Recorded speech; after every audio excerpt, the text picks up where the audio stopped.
गणनायकाय गणदैवताय गणाध्यक्षाय धीमहि गुणशरीराय गुणमण्डिताय गुणेशानाय धीमहि गुणातीताय गुणाधीशाय गुणप्रविष्टाय धीमहि एकदन्ताय वक्रतुण्डाय गौरीतनयाय धीमहि गजेशानाय भालचन्द्राय श्रीगणेशाय धीमहि एकदन्ताय वक्रतुण्डाय गौरीतनयाय धीमहि गजेशानाय भालचन्द्राय श्रीगणेशाय धीमहि गानचतुराय गानप्राणाय गानान्तरात्मने गानोत्सुकाय गानमत्ताय गानोत्सुकमनसे गुरुपूजिताय गुरुदैवताय गुरुकुलस्थायिने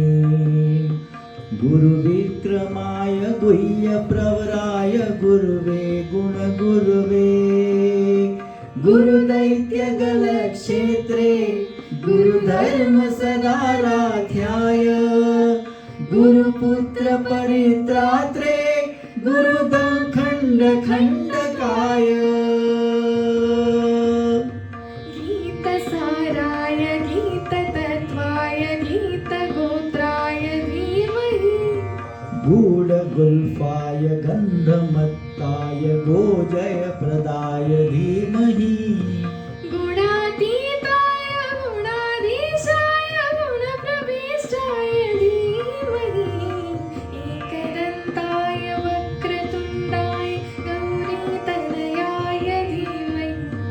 गजेशानाय भालचन्द्राय श्रीगणेशाय धीमहि एकदन्ताय वक्रतुण्डाय गौरीतनयाय धीमहि